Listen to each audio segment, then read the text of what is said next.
지구가 있다 그죠? 현재 지구의 중력 가속도는 g다 해가지고 지구가 있어. Earth가 있고 지구 잡았어요 이렇게. 그 다음에 질량차가 더 있네. 질량차가 얘를 1로 잡았어요. 1로 잡았을 때 얘는 질량이 2배. 그 다음 부피가 8배.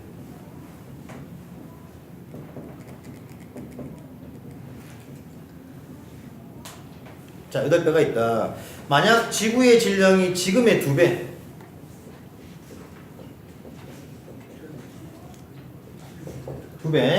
그 다음에 부피가 8배가 된다면 부피, 볼륨 8배가 된다면 중력 가속도는 지금의 몇 배가 되는지를 구하시오. 아, 이게 이거구나.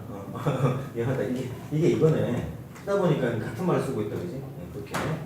이렇게 된다면, 변화한다면, 변화된 지구. 어떻게 이렇게 쓰시오? 이 얘기네. 자, 그러면 원래 우리가 알고 있는 공식은 F는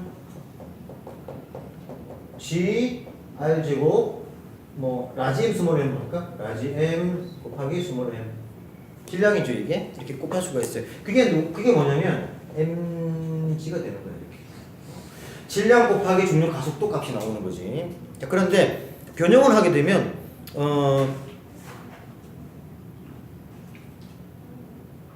양쪽의 질량을 빼버릴까? 양쪽 질량을 빼버리고 나면 남는 것이 관계 없겠네. 하여튼 해보죠. 자, 이걸 변형시켜. G를 그걸 알아야 되겠구나. 구의 부피 구하는 식. 자, 구의 부피를 구하는 식. 요걸 알아야 되겠네. 수학적으로. 이 공식 얼마지? 3분의 4 5시 안에 3분의 4 파이 R 세제곱. 맞았어요 이거. 자, 그 다음에 여기다가 부피가 8배니까 부피가 8배라는 얘기는 부피가 8배다. 볼륨이 8배가 되려면 반지름은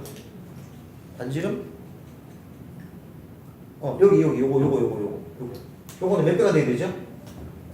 세제곱이니까 몇 배가 돼야 돼? 이렇게 되면 되죠.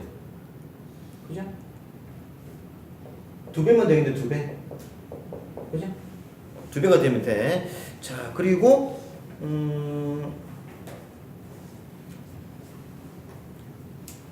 보자고. 변형을 중력 가속도 g를 빼게 되면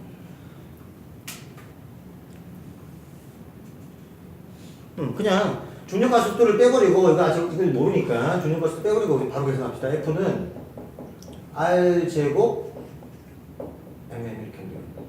그래서 R에다가 우리가 2R을 집어넣으면 되겠지. 이게 2R이니까 그러면 2R의 제곱. 부피가 8배니까 그죠? R은 2가 되니까 2를 집어넣고 그 다음에 질량이 2배라고 했죠? 그 다음에 여기다가 하나 M 잡고 하나 지구만 물었네. 지구만 물었으면 하나를 지구권 끄면 되겠다 그죠? 지구권 M 잡고 그 다음에 하나를 질량이 2M 잡을까? 그렇게? 이제 지구밖에 없네. 지구밖에 없어서 2개를 다 할 필요가 없다 그죠? 하나만 하면 되겠네. 2M 이렇게 잡으면 되겠네. 왜냐면 다른 항성과 간의 그 만료력을 물어보는 것이 아니라 지구 하나만 물어보고 있기 때문에 굳이 다른 질량을 넣을 필요가 없다 그죠? 이거 빼버리면 되겠다 이거. 빼버리죠. 상수를 잡아놓고 이렇게 하게 되면 요 값이 4R 제곱 4R 제곱에다가 얘가 2M 약분하게 되면 2R 제곱에 M 이렇게 나오겠네. 그죠? 2R 제곱에 M. 중력 상수는 원래 처음부터 있었으니까 여기다 치우게 되면 G 붙이면 되겠죠. 그래서 결론은 2R 제곱 반지름이 2배가 되고 질량은 그대로고 상수값이 그냥 G로 붙이면 됩니다. 얘가 이런 결론이 나오겠네. 그럼 몇 배냐? 처음보다 몇 배가 된 거죠? 이거밖에 안 받겠다 그죠? 누군가가 여기에 뭐 있으면 아직 항성이 없으니까 이렇게 하면 될 것이고 M 잡으면 될 것이고 변화된 거는 2분의 1배밖에 없네. 처음에 비해서 2분의 1배가 바뀌었다 이렇게 하면 되겠다. 그치? 2분의 1배. 반지름이 2배가 되기 때문에 결국에 중력값은 F는 2분의 1배로 바뀐다. 결론이 나와요. 자, 구호 공식을 이용해서 풀이를 하게 되면 이렇게 나온다.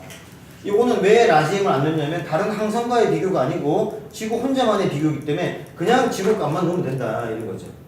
지구값만 넣으면 된다. 다른 항성하고 비교한 건 아니다. 이렇게 결론 나오고 2분의 1배다.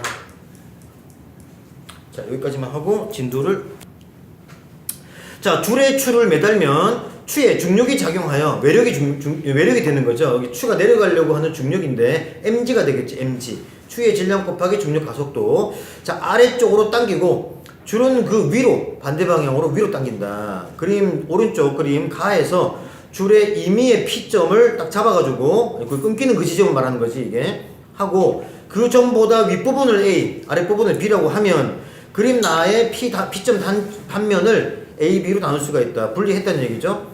추의 중력 F가 작용하면 아랫부분 B는 윗부분 A의 A'점을 F1으로 아래쪽으로 당기고 그 다음에 그 반작용으로 한쪽이 작용이라면 한쪽은 반작용이 되기 때문에 반작용으로 밑부분 A는 아랫부분 B의 B'점을 F2로 위쪽으로 당긴다. 자, 어려운 말이지만 A는 B 당기고 B A 당기다 그 얘기예요. 그래서 F1과 F2는 작용 반작용 관계에 있다 그 얘기거든 지금. 그래서 성립하며 자 줄을 한번 쳐볼까? 줄의 각 부분들이 서로 이웃한 부분을 잡아당기는 힘을 장력 텐션이라고 한다. 기호로 T로 라지 T로 쓰고 있다 이 얘기죠.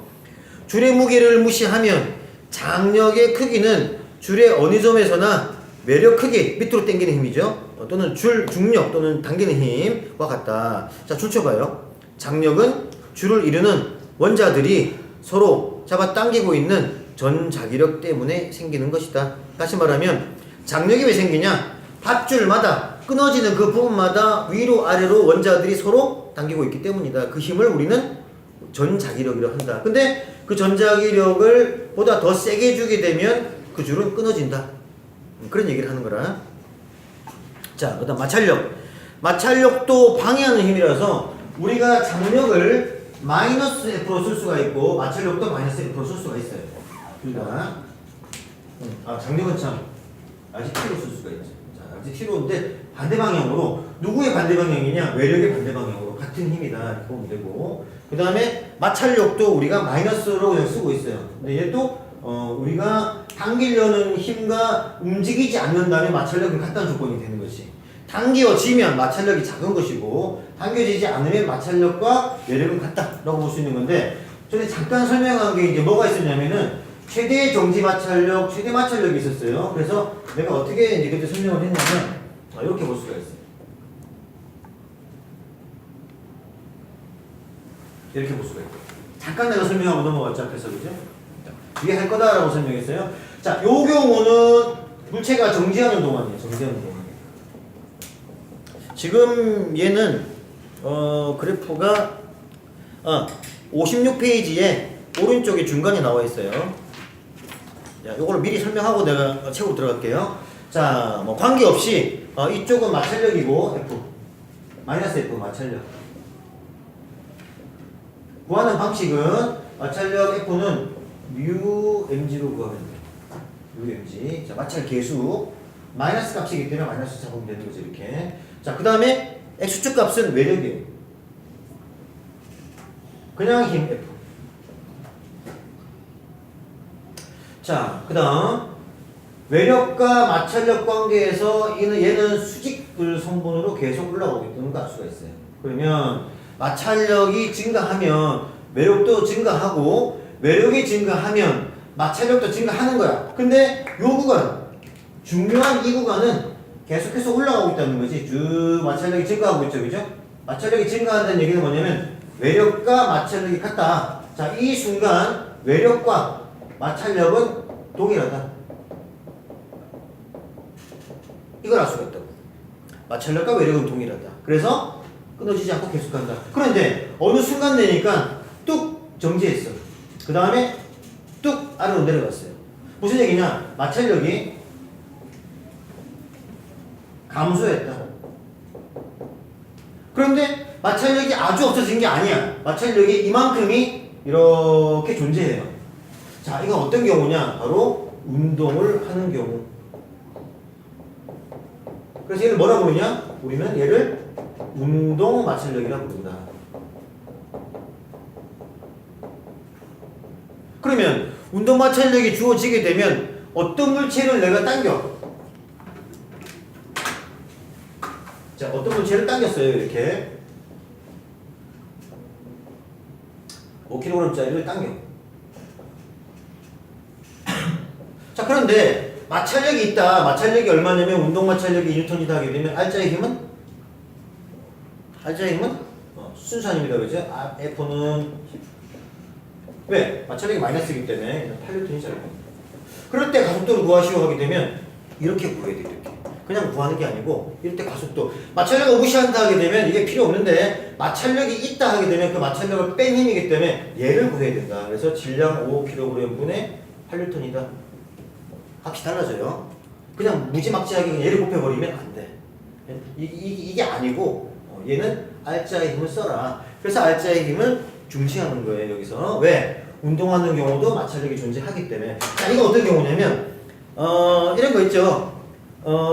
그 바닥이 이렇게 미끌미끌한 경우는 마찰력이 없어. 그러니까 내가 그냥 끌고 가면 돼. 근데 마찰력이 있는 경우 딱 자세히 보게 되면 마찰력이 왜 존재하느냐? 수평면인 경우는 절대로 없다는 거죠. 모든 상황에서 수평면이 평평한 경우는 절대 없다는 거지. 물론 기름을 바르고 뭐 예를 들어서 이산화탄소 드라이 아이스 넣어가지고 띄우는 경우가 아니라면 어떠한 경우도 자세히 보면은 원자들의 입자들이 조금씩은 이렇게 튀어나왔다. 이런 얘기예요. 조금씩은 나도 모르지만 자세히 보게 되면 튀어나왔다. 이거 뭐냐? 이때 이게 원자들이 튀어나온 걸 얘기하는 거지. 여기서 튀어나왔다. 그래서 마찰이 존재한다. 이런 얘기를 하고 있는 거예요. 알겠죠? 자, 그렇게. 자, 그래서 마찰이 있는데 마치 그 자갈박 같은 거를 내가 어떤 박스를 끌고 가는 거 똑같아. 그러면 막 박스가 울퉁불퉁 막 까지겠죠. 그죠? 그런데도 운동 마찰력이 존재하더라. 그런 경우지 이게. 그러면 내가 주는 힘이 손해를 보고 있다. 그런 결론도 나오고. 그래서 중요한 건 다시 말하면 정지했을 때 마찰력이 증가하는 걸 알 수가 있어요. 어떻게 증가하느냐? 내가 준 매력만치 증가해. 그래서 매력의 값과 마찰력 값은 비례한 건 알 수가 있어요. 자, 내가 5N을 줬는데 얘가 안 움직여. 그때 마찰력은 5. 내가 10N 줬다 치자. 그죠? 아까 줬으니까. 자, 9.999 줬어. 안 움직여. 그때가 뭐냐? 바로 여기가 최대 정지 마찰력이다. 그 다음에는 뚝 떨어져. 얘가 움직이기 시작하는 거죠. 움직여서 요거밖에 못 느껴. 나머지는 있으나 마나 요거밖에 못 느껴. 운동하는 경우도 마찰력이 존재하는 그 정도만 남겨놓고 나중에는 얘가 다 버티다가 끌려가는 경우죠. 그래서 이렇게 된다는 알 수가 있어요. 자, 그 다음 다시 돌아가서 그래프는 설명했고, 자, O 마찰력 옆에 그림 좀 볼까요? 그림 보면은 그 테이블 위에 나무 토막을 놓고 용수철 쪽으로 당기고 있다. 그죠? 용수철 쪽으로 당기는데 끄는 힘이 K고 그 반대 마찰력이 움직이지 않는다면 반대 마찰력 F와 똑같아. 끄는 힘 K와 마찰력 F는 같다는 거지. 그 다음에 중력 mg가 얘를 지금 밑으로 내려 당기려고 하는데 수직 강력이 떠받치고 있는 거죠. 그래서 이 수직 강력 N과 중력 스몰 mg는 같은 값이다. 이렇게 볼 수가 있어요. 자, 그 밑에 보게 되면 수직 강력이 나왔다. 그지? 수직 강력 한번 볼게요. 물체를 수평면 위에 놓으면 물체의 무게에 의해 접촉면을 수직 아래로 누르는 힘이 작용하는데 그 반대적인 작용으로 물체는 접촉면으로부터 수직 위 방향으로 떠받치는 힘이 생긴다. 이 힘을 우리는 수직 강력으로 한다. 자, 물체가 못 내려가게 떠받치는 힘. 자, 만약에 이게 아니고 이런 경우가 생긴다면 봅시다. 배가 있어요. 조금 잠겼어. 얘는 물이 있어. 근데 얘가 중력이 당겨. 근데 얘가 안 내려가. 이때의 힘은 이때의 부력이라고 그러죠. 그죠? 이 부력과 수직 항력은 같다. D가 또 나와요. 얘가 떠받치는 힘은 물의 부력이란 말이에요. 뜨려는 힘, 그죠? 뜨려는 힘인데 이 부력과 이때 수직 항력은 같다. 못 내려간다. 방해하는 힘이다. 좀 내려가게 되면 또 달라지죠. 내려가면 그만큼 감소하는 케이스가 되는 거죠. 배가 안 흔들리게 하기 위해서 여기다가 물을 채워. 물을 채우면 자세히 보게 되면 배가 이렇게 생긴 거지. 이렇게. 여기다 물을 채우면 바닷물이 이만큼 있더라도 또는 이만큼 있더라도 배가 안 흔들려. 그래서 그 배는 이 채우는 무게만치 다 측정해가지고 배를 떠나는 거야. 갈 때. 떠날 때 얘를 물을 채워가지고 안 흔들리게. 이거 없으면 배는 흔들려요. 오뚜기가 똑같지. 오뚜기 밑에다가 구슬을 놔두게 되면 오뚜기는 얘 때문에 흔들흔들 해도 딱 쓰는데 만약에 구슬이 없으면 확 잡아져. 똑같죠, 그죠? 얘가 물을 채워. 물을 채우기 때문에 얘 중심추가 여기 있다는 거지. 절대로 안 흔들려요. 그래서 곧장 갈 수 있는 거예요. 이런 것도 있어요, 참고로. 자, 수직 항력까지 봤으면 나머지는 된 건데 그림 밑에 그림 봅시다. 자, 가나 다는 정지해 있어. 그러면 얘는 최고조까지 올라가는 최대 정지 마찰력을 볼 수 있는 건데, 자, 물체의 운동이 딱 시작되는 그 지점 라와 다 사이가 최대 정지 마찰력이 제일 큰 거예요. 그 다음에 라로 넘어가게 되면 물체의 운동이 시작된다. 그러면 외력 K가 이 마찰력 F보다 F-로 나왔죠, 그죠? F2-로 나왔나? 어떻게 나왔나? F- 나왔죠? 요거보다는 더 크다. 외력이 크면 마찰력이 커진다. 물체가 움직인다. 그 얘기예요. 자, 다음 페이지. 자, 어떻게 표시를 하고 어떻게 말을 하고 있냐면 맨 위에 봅시다. 1. 정지 마찰력은 물체를 움직이게 하려고 접촉면에서 수평으로 힘을 가할 때부터 생긴다. 2. 접촉면 성질에 따라 다르고. 줄 한번 쳐봐요. 2번에 접촉면의 성질에 따라 다르고 마찰 개수에 마찰 개수. 그 다음에 물체의 운동 방향과 반대 방향 마이너스 값이다. 그 얘기죠. 마찰 개수가 있고 뮤가 있고 반대 방향이다. 그래서 여기다가 어떻게 처음부터 표시했냐면 마찰력 F는 마이너스 값을 가지고 마이너스 뮤를 가지기 때문에 뒤에가 양수래도 음수로 존재한다. 이 얘기예요. 마찰 개수가 큰 거는 전에 얘기했지만 때밀이 타올, 이태리 타올이 일반적인 거즈 면수건보다는 거칠거칠한 마찰력이 큰 거죠, 그죠? 그 다음에 애기들 자빠지지 않게 하려고 애기들 양말 밑에 보면 고무로 엠보싱처럼 이렇게 막 오돌오돌 튀어나와 있어요. 고무로. 그거 없으면 자빠져 애들이. 왜냐면 균형이 안 맞기 때문에 아직까지는. 근데 그게 있으면 나름대로 아장아장 걸어다녀. 여러분들이 스케이트 탄다? 마찰력을 완전 없애버리면 쫄딱 미끄러지죠, 그죠? 그나마 안 보이지만 아주 가는 날개 속에 얼음 빙판과 만날 때 얼음 빙판이 얼어가지고 그걸 비껴나갈 때 마찰력이 존재를 해. 그러다 보니까 그래도 자빠지지 않고 서 있는데, 그나마 이제 외력을 더 주게 되면 뭐 지가 앞으로 간다든지 지가 뒤로 가든지 하면 그냥 꼬닥꼬닥 하는 수밖에 없죠. 어쨌든 그런 것을 얘기한다. 마이너스 값이다. 그 얘기예요. 자, 그 다음에 3번. 자, 56페이지 3번. 힘을 가해도 물체가 정지해 있으면 그때 외력과 마찰력 크기는 같다. 그 얘기예요. 그래서 물체가 정지하는 것은 끄는 힘과 정지 마찰력이 같다. 그 얘기고, 그 다음에 최대 정지 마찰력은 아까 얘기했지만 옆에 그 표로 한번 볼까? 마찰 계수. 자, 콘크리트 고무는 1, 유리는 0.94, 철판은 0.74, 철판과 알루미늄 사이에서는 0.61 뭐 이렇게 나오고, 누는 0.1, 그 다음에 기름친 금속과 일반 금속은 0.15 이렇게 나오는 거죠. 그러니까 콘크리트가 더 많이 마찰 개수가 크고 운동 마찰 개수도 크다. 기본적으로 마찰 개수가 크면 최대 정지 마찰력이나 운동 마찰력은 다 크다. 왜? 마찰 개수가 크기 때문에. 그런 얘기가 되는 거야. 자, 그 다음 본문의 최대 정지 마찰력 볼게요. 정지해 있는 물체에 힘을 가해도 끌어당길 물체에 가해지는 힘 크기는 점점 증가시키면 정지 마찰력도 증가가 된다. 다시 말하면 정지 마찰력이 한계가 있어서 어떤 크기만치 힘을 가하면 움직이기 시작하는데, 그때 줄 쳐봐요. 물체가 움직이는 그 순간에 작용한 마찰력이 정지 마찰력 중에서 가장 크므로 이때 마찰력을 최대 정지 마찰력이라고 한다. 자, 1번 최대 정지 마찰력 F5는 물체의 수직 항력 N에 비례한다. 자, 그래서 여기에 μmg를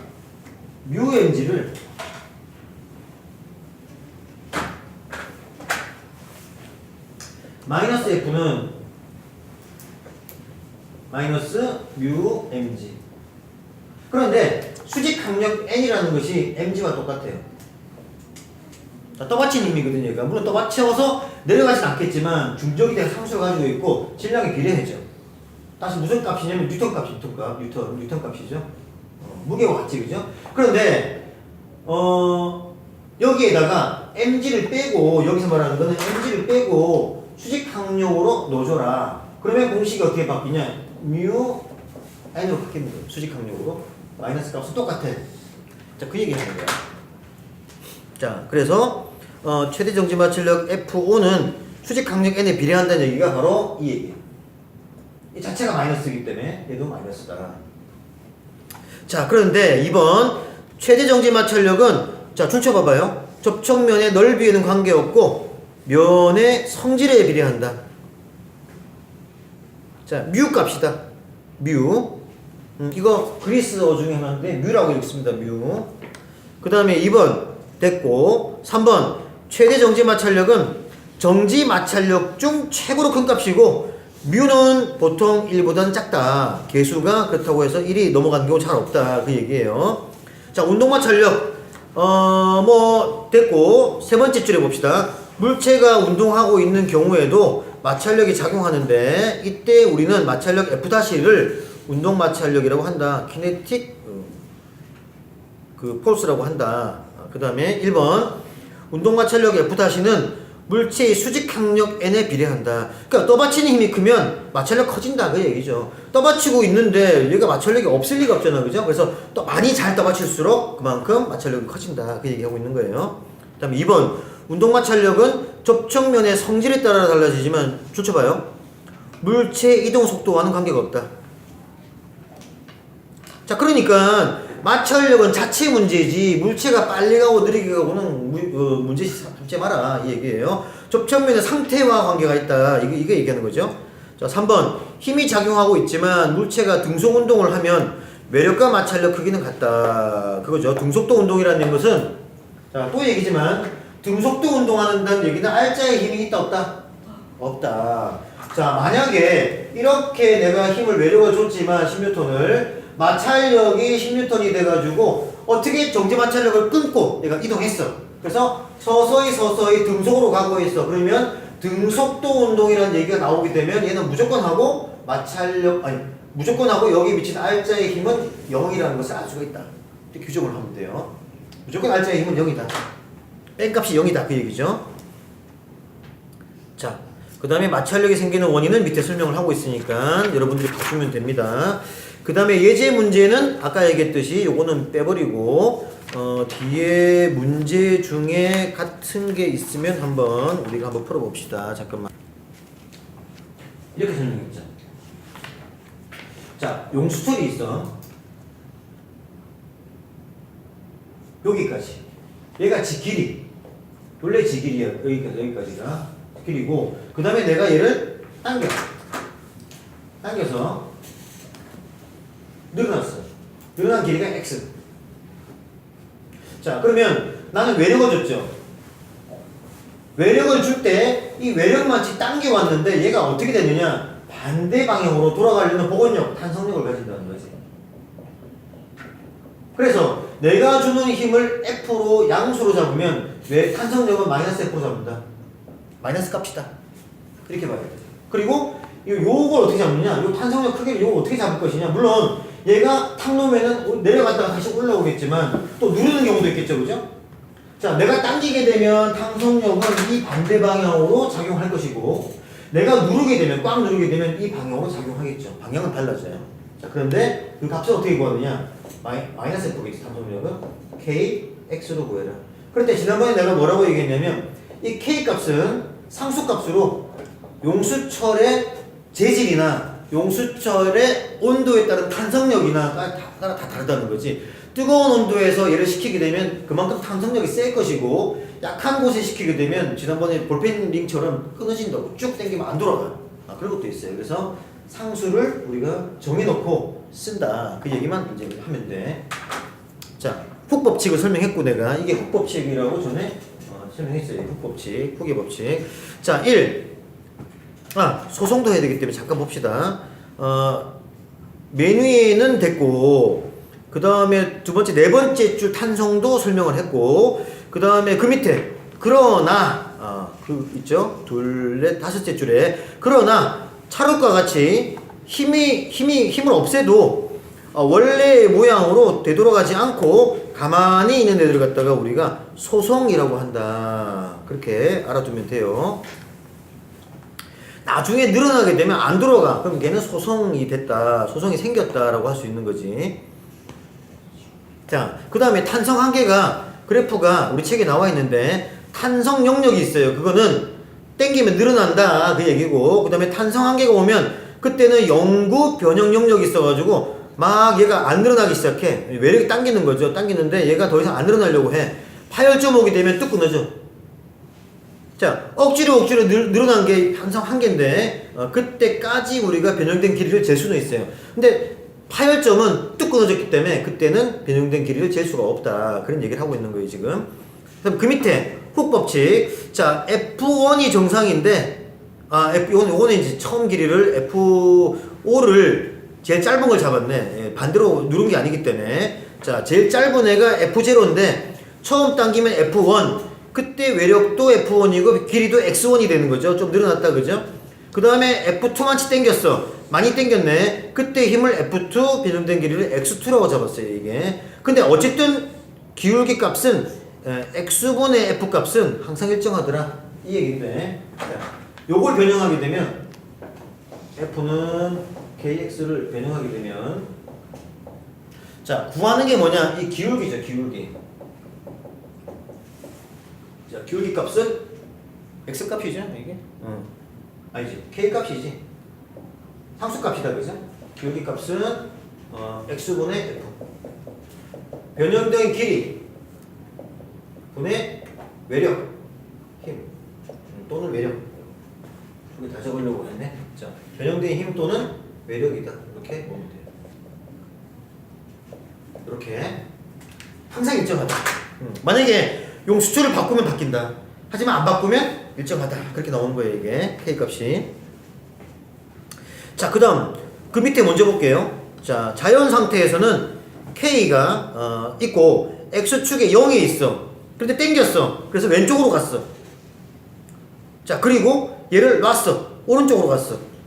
그러면 오른쪽으로 가나 왼쪽으로 가나 변형된 값이 나오는데, 그때 탄성력 F가 존재하는데 이게 늘어난 만치 줄어든 만치 같다. 자, 이걸 어떻게 계산하느냐? 우리 책에 안 나와요, 이거는. 계산하는 방법이 있어. 얘를 세워. 자, 얘가 처음 딱 그대로 뭐라고 했냐면 우리 책에서는 X는 0이다. 요거. 자, 그런데 내가 땡겨. 위로 끌어올렸어. 그러면 이 높이가 X가 존재하죠, 그죠? 그럼 얘를 어떻게 구하냐? 이만큼의 이 탄성력에 의해서 돌아가려고 하는 힘이 얼마냐? F는 KX인데 뭐와 같냐? 위치 에너지와 같다. 요 길이에 대한 9.8mh와 같다. 그렇게 얘기하면 돼. 물론 질량이 없으면 1로 잡아도 되고, 어쨌든 이 증가된 위치 에너지, 요걸 갖다가 우리가 위치 에너지 잡았는데, 이거는 돌아가려는 탄성력과 같다. 마이너스 F와 같다. 이렇게 얘기해 주면 돼요. 위치 에너지는 돌아가는 힘과 똑같다. 자, 마찬가지. 얘가 내려왔어. 이만큼. 내려왔어. 그러면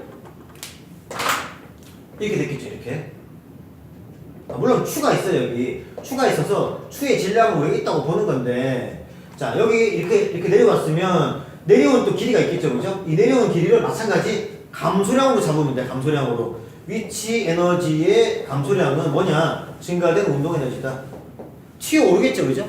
그래서 우리는 얘를 갖다가 2분의 1 mv 제곱으로 바꿀 수가 있어요.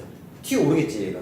이렇게 바꿀 수가 있다. 그래서 얘가 중심을 기점으로, 원래 있던 자리를 기점으로는 아무것도 없지만 올렸을 때 탄성력은 내려가려는 방향으로 존재하는데 그 힘은 이만큼 있다. 얘를 우리가 위치 에너지라고 부르고, 그 다음에 눌렀을 때의 이 에너지는, 탄성력은 올라가려는 힘으로 있기 때문에 그때는 우리가 운동 에너지를 바꿀 수가 있다 라고 얘기합니다. 아니면 내려오만치 위치 에너지를 구해도 관계가 없어요. 그래서 에너지를 바꿀 수가 있다. 문제는, 고등 문제는 이렇게 두 개를 교환해가지고 H를 구하시오 뭐 이런 거 있어. M을 구하시오 하는 것도 있고 어떤 게 나올 수도 있어요 이거는.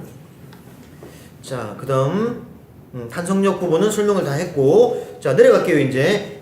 밑에 부분 보면 여기서 마이너스 부호는 탄성력 F와 변형된 길이 X의 방향이 반대 방향인 것을 뜻한다. 자 1번의 별표. 탄성력은 항상 평형 중심을 향한다. 두 번째 변형과 반대 방향이다. 보고 별표. 두 번째 자 변형이 어떤 속력으로 진행되고 있는 상태 늘어나거나 오므라드는 도중 외력이 탄성력보다 큰 경우는 이렇게 된다는 얘기죠. 변형이 진행이 멈추어서 평형 상태를 이루고 있을 때에는 자 탄성력의 크기와 외력 크기는 같다. 방향은 반대다. 그게 중요한 거죠.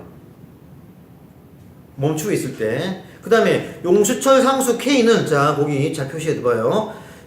재질, 굵기, 길이에 의해 정해지고 K 값이 클수록 강한 용수철이다. 아까 말했지만 뜨거운 온도에서 용수철을 만든 경우는 탄성력이 크다. 그 얘기죠. 자, K 값이 클수록 변형되기 어렵다. 무슨 얘기냐면 늘어나다가 지가 안 돌아가는 경우는 없다. 이런 얘기를 하고 있는 거예요. 다 돌아간다. 그 얘기하고 있는 거지. 자, 여기까지가 탄성력이고 그 다음에 운동량, 충격량은 이제 아직 오늘은 좀 못할 것 같고 자, 관련된 문제를 71페이지에 26번 문제가 관련된 문제네. 요거 한번 풀어봅시다.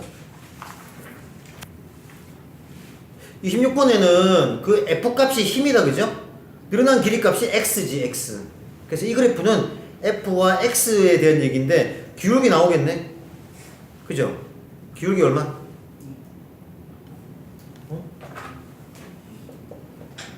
그래프에 F, 26번 문제. 페이지 71페이지.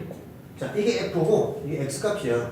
기울기가 나왔죠? 근데 기울기를 자세히 보니까, 여기가 10cm, 여기가 얼마냐면 20N이 돼 있네.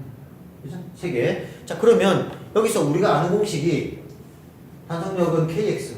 물론 마이너스 값이긴 하지만, 반대 방향이지만, 그리고 1번에 용수철의 상수를 물어보고 있다. 그죠? 상수 K값을 구하시오 돼 있네. K값은 X분의 F. 자, 근데 단위가 센티미터로 나왔죠. 여기서 틀릴 수가 있다. 고등학교 만약에 문제 같은 경우는 얘를 갖다가 그냥 준다. 그래서 이렇게 계산하라고 유도를 한다. 그러면 여러분들이 이라고 하면 틀린다는 거죠, 이게. 그래서 얘를 갖다가 바꿔라. 뭘로 바꿀까? 미터로 바꿔라 이거죠. 그래서 이건 오답이고 정상적인 답은 0.1m 분의 20N이다 하게 되면 얘는 200이 나오겠죠, 그죠? 200 Nm 이렇게 하면 되겠지.